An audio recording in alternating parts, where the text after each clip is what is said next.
Welcome friends. तो प्रश्नावली 9.2 में क्वेश्चन नंबर 4 करेंगे, ठीक है। तो लिखा है आकृति 9.16 में। तो पहले मैं आकृति बना लेता हूँ आपके लिए, ठीक है।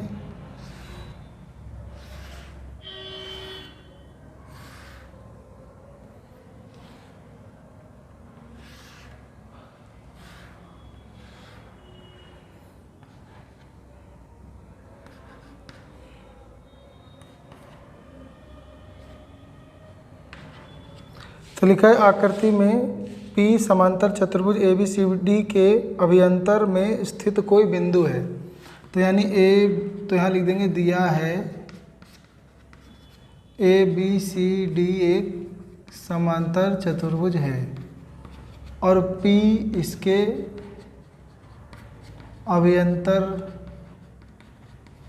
अभियंतर में स्थित बिंदु है या शीर्ष है, ठीक है। तो हमें दिख भी रहा है, फिर इसको मिला रखा है। फिर आगे बोल रखा है कि सिद्ध कीजिए, यानी दर्शाइए कि, यानी सिद्ध करना है। तो क्या क्या सिद्ध करना है? Number 1, area APB plus area PCD का क्षेत्रफल बराबर आधा है ABCD के क्षेत्रफल का आधा है। दूसरा फिर प्रूव करना है area APD plus area PBC का क्षेत्रफल बराबर है एरिया APB और प्लस एरिया PCD के क्षेत्रफल का बराबर है, ठीक है। संकेत दिया है P से होकर AB के समांतर एक रेखा खींचिए। तो P बिंदु से होकर AB के समांतर एक रेखा खींच देंगे, ऐसे ऐसे। नाम दे देंगे EF, ठीक है। तो यहाँ पे लिखेंगे रचना लिखेंगे P से होकर AB के समांतर, P बिंदु से होकर AB के समांतर रेखा EF खींचा। तो यानी AB समांतर था DC के या AB समांतर था CD के, और अभी हमने AB समांतर खींचा है EF के। तो जब AB इसके समांतर है और AB इसके भी समांतर है तो ये दोनों भी समांतर हुए, तो यानी EF भी समांतर हुआ DC के, ठीक है। तो तीनों एक दूसरे के समांतर हो गए। तो ये दोनों समांतर था, ये समांतर चतुर्भुज बना। तो ये दोनों समांतर हैं तो ये आधा भी समांतर चतुर्भुज बना, और ये दोनों समांतर हैं तो ये आधा भी समांतर चतुर्भुज बना, ठीक है। तो हमें सिद्ध करना है APB का क्षेत्रफल, यानी APB का क्षेत्रफल, ये ऊपर वाला क्षेत्रफल, और प्लस PCD ये नीचे वाला क्षेत्रफल। तो इन दोनों के क्षेत्रफलों का जोड़ बराबर आधा है पूरे समांतर चतुर्भुज ABCD के क्षेत्रफल का। तो अभी जो क्वेश्चन नंबर 3 किया था बिल्कुल वैसे ही हो जाएगा अभी। अब तो कैसे करेंगे? तो हम लिखेंगे हल। पहले लिखेंगे त्रिभुज। तो ये वाला त्रिभुज ले लेंगे APB, त्रिभुज लिख देंगे APB व समांतर चतुर्भुज ABFE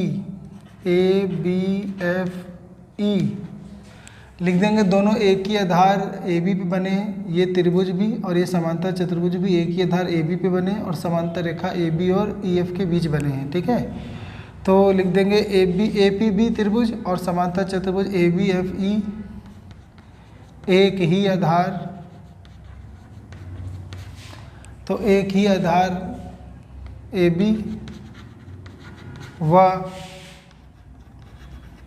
एक ही समांतर रेखा AB व EF के बीच स्थित है। तो यहाँ पर एक लाइन लिख देंगे। हम जानते हैं कि अगर एक त्रिभुज और एक समांतर चतुर्भुज एक ही आधार और एक ही समांतर रेखाओं के बीच में स्थित हो तो त्रिभुज का क्षेत्रफल समांतर चतुर्भुज के क्षेत्रफल का आधा होता है। तो इसलिए क्या हो जाएगा, एरिया APB बराबर हो जाएगा आधा एरिया ABFE का आधा हो जाएगा APB। ये इक्वेशन फर्स्ट आ जाएगा। तो फिर इसी प्रकार इसी प्रकार अब नीचे वाला त्रिभुज ले लेंगे जो इसने नाम दिया है PCD। तो PCD तो लेंगे त्रिभुज PCD व समांतर चतुर्भुज EFCD। तो EFCD ये भी लिख देंगे एक ही आधार, दोनों एक ही आधार DC व लिख देंगे एक ही समांतर रेखा DC व EF के बीच स्थित है। तो क्या हो जाएगा, तो इसमें भी यही लाइन लिख देंगे हम जानते हैं वाला। तो इसमें भी इस त्रिभुज APCD का क्षेत्रफल आधा हो जाएगा, EFCD के क्षेत्रफल का आधा हो जाएगा। ठीक है, अब इन्हें समीकरण 1 और 2 को ऐड कर देंगे। लिखेंगे समीकरण 1 व 2 जोड़ने पर, तो इन्हें जोड़ोगे तो APB और PCD, तो area APB plus area PCD, तो PCD आधा एरिया ABFE और प्लस आधा एरिया EFCD, तो EFCD। तो ये दोनों जुड़ेगा, तो ये दोनों जुड़ेगा तो जुड़ ही नहीं पाएगा, अलग अलग हैं, तो इनको ऐसे ही रहने देंगे।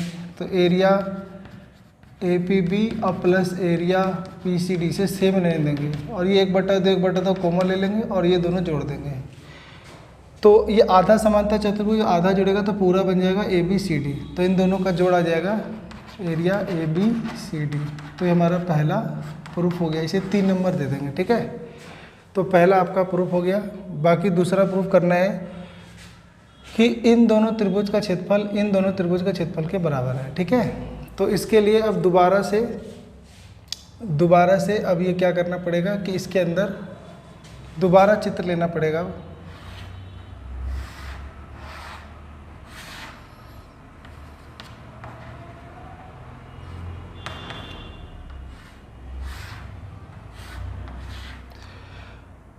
P इधर लिख लेंगे अब। ठीक है, अब क्या होगा कि जैसे अभी AB के समांतर खींचा था, तो अब ना AD के समांतर खींचेंगे P से होकर। ठीक है, तो AD के समांतर रेखा खींचेंगे GH। ठीक है, तो EF तो ले लिया था, GH लेंगे। तो लिखेंगे रचना,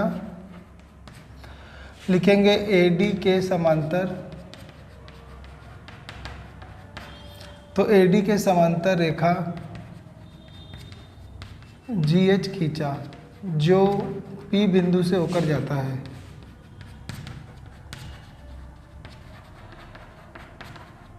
अब इसमें भी क्या होगा, अब ले लेंगे त्रिभुज वाला APD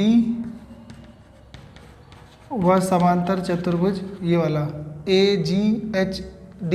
ठीक है, तो त्रिभुज APD और AGHD, तो AGHD लिख देंगे। ये दोनों एक ही आधार दोनों एक ही आधार AD व एक ही समांतर रेखा AD और GH, AD व GH के बीच स्थित है। तो इससे क्या होगा, इससे दोबारा से इस त्रिभुज APD का क्षेत्रफल आधा हो जाएगा क्षेत्रफल AGHD के। ठीक है, समीकरण 4 मान लेंगे। फिर इसी प्रकार अब लिख देंगे PBC और GBCH, एक ही आधार BC और एक ही समांतर रेखा BC और GH के बीच स्थित है। तो इसमें भी लिख देंगे क्षेत्रफल BPC, तो PBC लिखा है तो PBC ले लो, तो PBC का क्षेत्रफल भी आधा हो जाएगा किसके, तो GBCH, GB इक्वेशन 5। अब इन्हें ऐड कर दो, समीकरण 4 व 5 जोड़ने पर, तो ये दोनों तो जुड़ नहीं पाएंगे, ये दोनों ऐसे ही रहेंगे। तो APD और प्लस PBC, और ये दोनों आधा आधा जुड़ेगा तो 1/2 कॉमन लेंगे ना, तो ये आधा समांतर चतुर्भुज और ये आधा समांतर चतुर्भुज जुड़ेगा तो पूरा ABCD ही बन जाएगा। तो लिख देंगे ABCD। इसको इक्वेशन 6 ले लेंगे।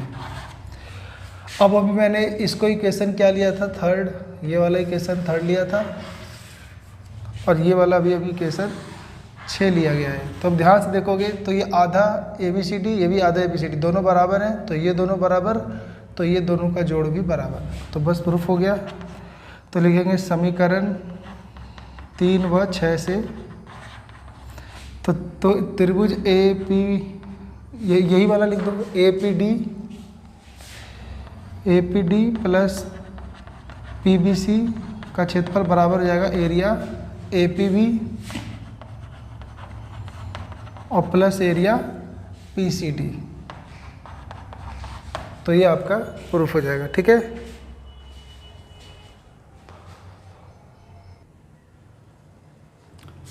तो क्वेश्चन नंबर 5 करेंगे अब, ठीक है। तो 5 में 9.17 आकृति बनी हुई है, ठीक है। तो एक आकृति बना लेंगे।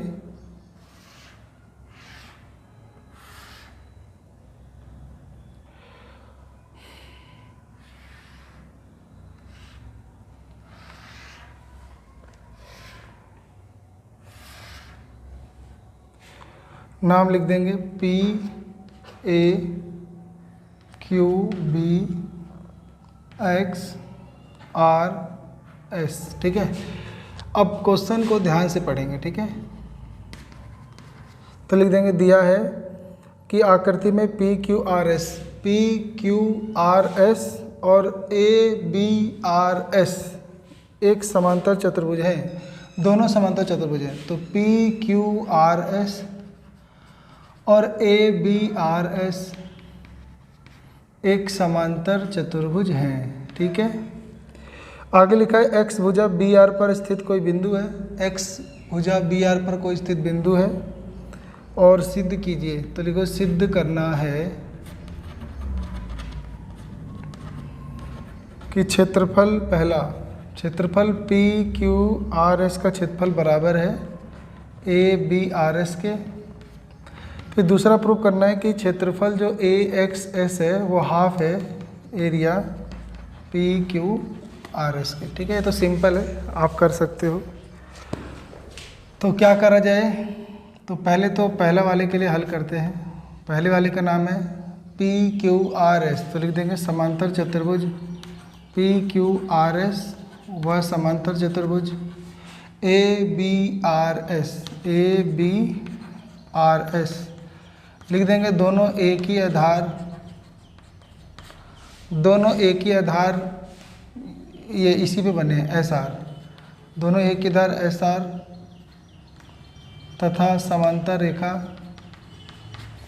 तथा एक ही समांतर रेखा SR और PB, SR व PB के बीच स्थित हैं। तो प्रमेय 9.1 में हमने पढ़ा था कि अगर कोई दो समांतर चतुर्भुज एक ही आधार और एक ही समांतर रेखा के बीच में स्थित होते हैं तो उनका क्षेत्रफल बराबर होते हैं। तो प्रमेय 9.1 से लिख दो, नहीं तो पूरी लाइन लिख दो। हम जानते हैं कि यदि दो समांतर चतुर्भुज अगर एक ही आधार और एक ही समांतर रेखा के बीच में स्थित होते हैं तो उनके जो क्षेत्रफल होते हैं वो आपस में बराबर होते हैं। तो क्या हो जाएगा, एरिया PQRS बराबर हो जाएगा एरिया ABRS, ठीक है। ये पहला प्रूफ हो गया, इक्वेशन फर्स्ट ले लेंगे। अब दूसरा पार्ट प्रूफ करना है AXS आधा है PQRS का। तो पहले ढूंढो AXS है किस समांतर चतुर्भुज में। तो AXS इस आधार पे बना है और ABRS समांतर चतुर्भुज के अंदर बना है। तो यानी इस त्रिभुज का क्षेत्रफल इस समांतर चतुर्भुज के क्षेत्रफल का आधा होगा, क्योंकि ये त्रिभुज और ये समांतर चतुर्भुज एक ही आधार और एक ही समांतर रेखा के बीच में स्थित है। तो लिखेंगे त्रिभुज AXS व समांतर चतुर्भुज ABRS लिखेंगे एक ही आधार, दोनों एक ही आधार AS तथा समांतर रेखा समांतर रेखा ए एस और बी आर, ए एस व बी आर के बीच स्थित है, तो क्या हो जाएगा कि इस त्रिभुज का क्षेत्रफल इसका आधा हो जाएगा। तो यहाँ पे लिख देंगे हम जानते हैं कि लिख देंगे यदि एक त्रिभुज और एक समांतर चतुर्भुज एक ही आधार और एक ही समांतर रेखा के बीच में स्थित होते हैं तो त्रिभुज का क्षेत्रफल समांतर चतुर्भुज के क्षेत्रफल का आधा होता है। तो लिख देंगे कि क्षेत्रफल ए एक्स एक्स बराबर होगा आधा ए बी आर एस, ये क्वेश्चन 2 हो जाएगा। अब लिखेंगे फ्रॉम फर्स्ट। अब देखो फ्रॉम फर्स्ट में देखो ये दोनों का क्षेत्रफल बराबर है तो ए बी आर एस और पी क्यू आर एस दोनों बराबर है, तो मैं ए बी आर एस की जगह क्या लिख सकता हूँ, पी क्यू आर एस। तो यानी समीकरण 1 से क्या हो जाएगा कि मैं इसको हटा दूंगा और इसकी जगह लिख दूंगा पी क्यू आर एस, ये हो जाएगा आपका ए एक्स एस। तो इसे समीकरण 2 की जरूरत नहीं है, तो ये भी आपका प्रूफ हो गया। ठीक है,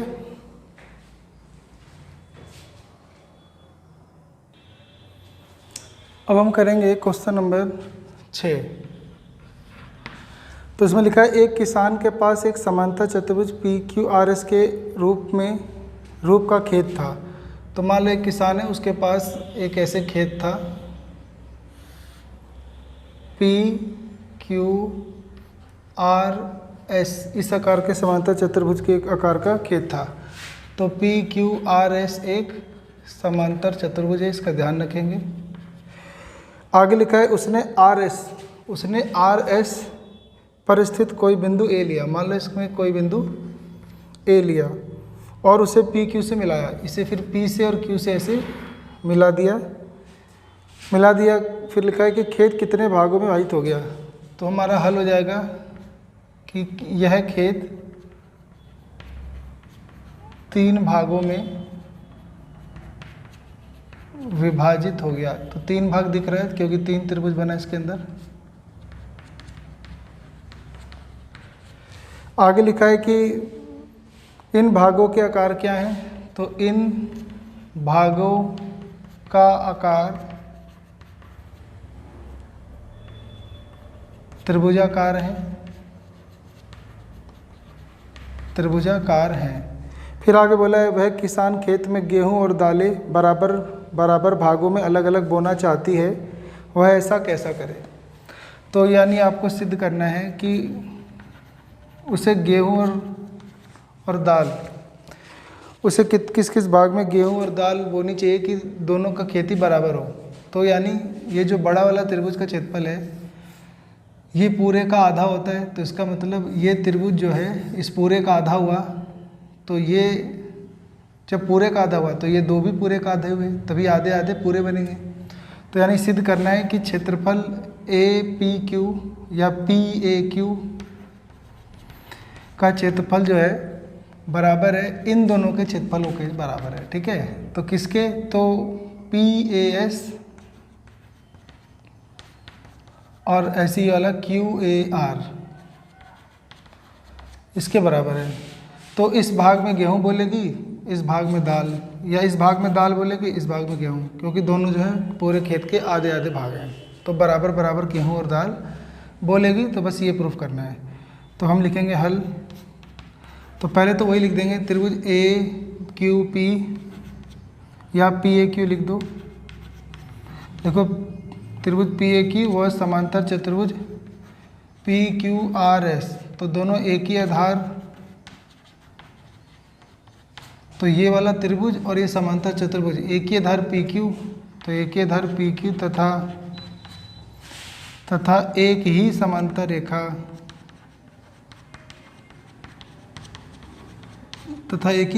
रेखा पी क्यू और एस आर,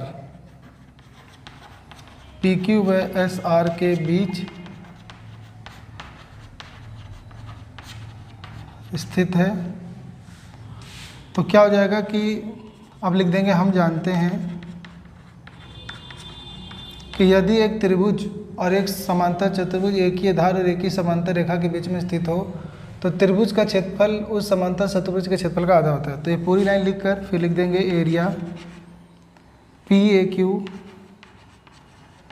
आधा हो जाएगा क्षेत्रफल में पी क्यू आर एस का आधा हो जाएगा, इक्वेशन फर्स्ट। अब देखो इन तीनों को अगर जोड़ दें तो पूरा बन जाएगा पी क्यू आर एस। तो तीनों को जोड़ देते हैं, पहले जोड़ देते हैं पी ए क्यू, फिर जोड़ देते हैं पी ए एस, फिर जोड़ देते हैं क्यू, फिर जोड़ देते हैं क्यू ए आर। तीनों जोड़ दिया, पी ए क्यू, फिर पी ए एस, फिर क्यू ए आर। तीनों को जोड़ दोगे तो बराबर हो जाएगा किसके, तो पूरे पी क्यू आर एस। ठीक है।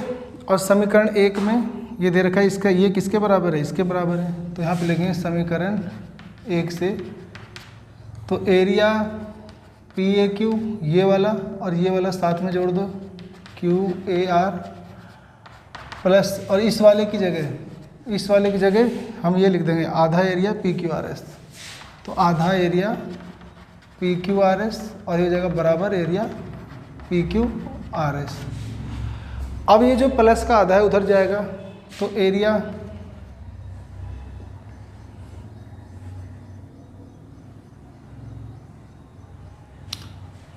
चलो कोई बात नहीं, तो लिखेंगे area P A Q plus area Q A R बराबर, ये उधर जाके माइनस हो जाएगा, तो एरिया पी क्यू आर में से माइनस हो जाएगा आधा area P Q R S. तो ये एक है, एक में से आधा गया तो आधा बचेगा,